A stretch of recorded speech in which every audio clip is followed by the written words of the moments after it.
See things like the white party be there, and then they have Lil Baby like in a sandwich. Like they're hugging him from the front and the back and stuff. Baby is absolutely one of the best human beings in the planet.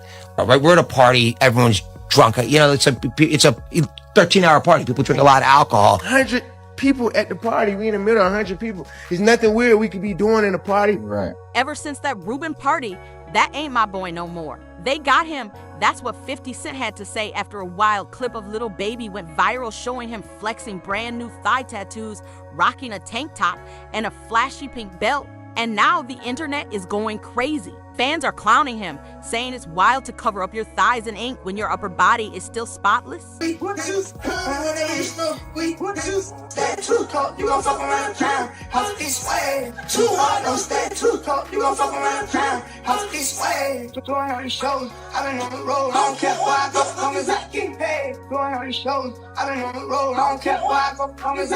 But 50 Cent ain't just clowning around. He swears there's a deeper reason behind Lil Baby's sudden switch up. According to him, Baby hasn't been the same since the high-profile Michael Rubin bash in the Hamptons, the one where he got hugged from the back in front of everybody. 50 says this ain't about fashion choices or new ink. He's straight up calling it a humiliation ritual, the kind rappers supposedly gotta endure if they want to keep their spot at the top. Crazy, right? But what really went down at that all-white mansion party? And why does Rubin always got a crew of young rappers orbiting him like it's his 9 to 5? Meanwhile, Baby's trending again, and not in a good way. He just showed off his very first tattoos, and fans are tripping because he decided to get them on his thighs. Here's the wild part: Lil Baby used to swear up and down in interviews that he'd never get tatted. But here we are in 2025, and boom, he pops out with 90s Baby blasted across both thighs. He even dropped new IG pics captioned "back in that mode," rocking shorts and flexing the fresh ink. Fans couldn't believe what they were seeing. Separate himself from the industry, like he doesn't have to party with them. You guys have to understand,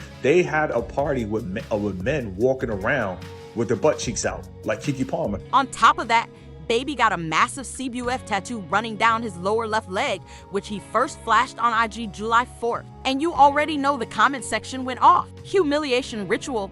Damn, they got to you. Industry got my boy in a chokehold. One fan even joked, "Bro, retire the shorts." But it didn't stop there. A whole video went viral of Baby hitting the stage in those same shorts, tank top, and that bright pink belt, pulling his shorts up over and over, just to show off the thigh tats. Scroll the comments and it's clear. People are saying 50 Cent been right from the jump. Man, Mike. I'm gonna come hug you right now. I'm coming to hug you. Big hug. Get everyone to love you. Ever since that all-white mansion party, folks swear Lil Baby just ain't been himself. One comment read, "Rubin already claimed Baby as his boy. Why y'all surprised now?" Another fan went even harder, bunny hops and back hugs from a billionaire white dude. Yeah, this generation cooked.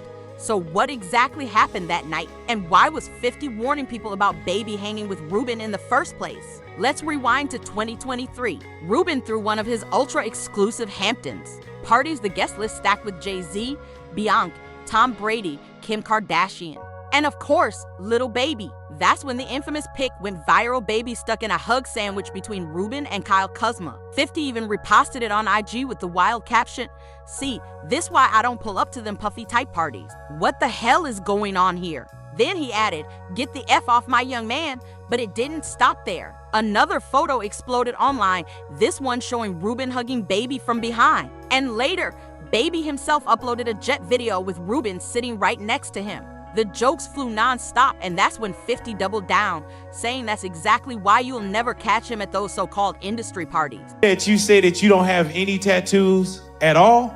Nope. That was really my only reason, like, for being younger. Like, I don't want no tattoos.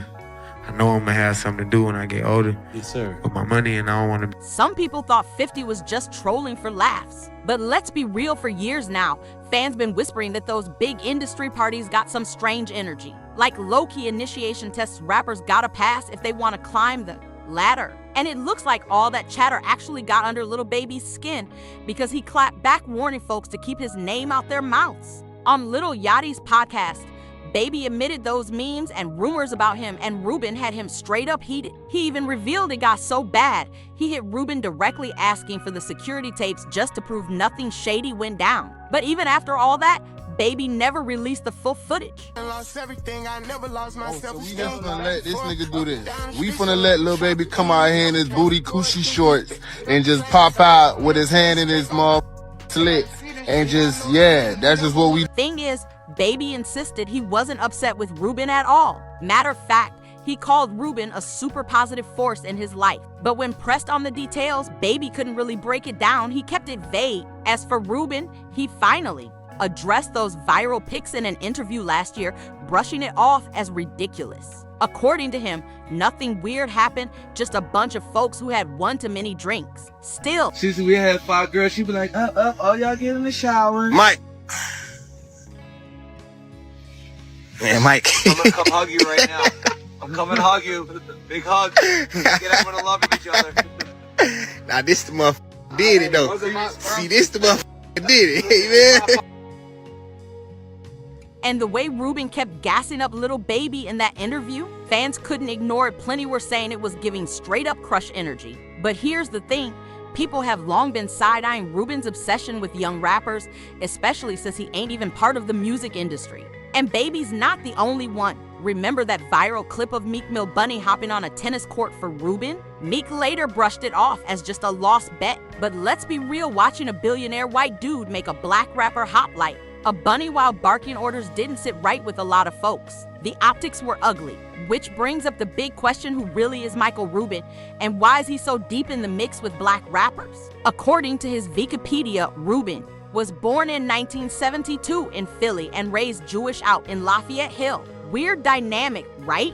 Fam, I'm dapping Kuzman up, and Mike's happy to see me. He run up on me. Right.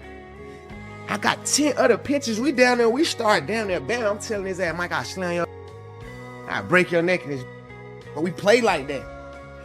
They white, so they don't really understand how I understand. Like, even when the picture came out before it went viral, I told them, like, Mike, I can't have pictures like that. Right. Even though me and you playing, bro, it's 100 people at the party. We in the middle of 100 people. It's nothing. By 14, Rubin was already moving like a young mogul, using his bar mitzvah cash and his dad's lease to launch a ski shop. He briefly enrolled at Villanova but dipped out after just one semester. Why? Because he scored a $200,000 over stock gear deal through a friend, flipped it, sold his shops, and birthed Kapar Sports, which was pulling in $50 million by 1995. From there, he founded what became G-Commerce, a billion-dollar e-commerce powerhouse. Fast forward, and now he's the big boss of Fanatics, Inc., a global sports merch empire. Weird we could be doing in a party. Right. With all these people watching us. Literally, when that picture came out, I literally made Mike Rubin go to his security camera in his house, go to the footage and get the whole time. But I just never, like, I ain't even gonna post the internet. Yeah. I'm just like, right. You feel me? Like, yeah, I ain't even trying to make it into this and make it into that. Like, man, just keep on going, because that's kind of like how I be doing. But some like all that type of Fanatics Rubin's crown jewel holds the licenses for NBA, NFL, MLB, NASCAR, Formula One, and even WWE. And according to Forbes, by mid-2025, his net worth is sitting at a jaw-dropping $10.6 billion. On the surface, Rubin just looks like a sharp businessman who rose from middle-class roots. Nothing shady, right? But here's where the eyebrows raise. A lot of people think Rubin's rise isn't about brains, it's about connections. And the strange part, for someone that powerful, he's got almost zero charisma when he speaks. Some folks even said, just watch his eyes. Michael Rubin's relationship. Like, people know y'all have a relationship. Yeah, they won't never know that. You know what I'm saying? Like, people would think like, you care to talk about it for a second. Like y'all are very close. Like, baby, you run with Mike, because whether they'll think like, oh, baby, Mike Rubin a billionaire, and like, bet I don't give a what nobody got. You know what I'm saying? Whether he had a billionaire, whether he was a millionaire, whether I had more than him. But he has been a great influence. A super great influence, and that's the part that people wouldn't see, and that's the... They claim his eyes look straight up soulless. People say there's something unsettling, even creepy, about Rubin's whole aura. And it doesn't make sense why so many rappers and athletes chase his circle like it's do or die. But here's where things really twist that whole all-white party vibe. It didn't even start with Rubin.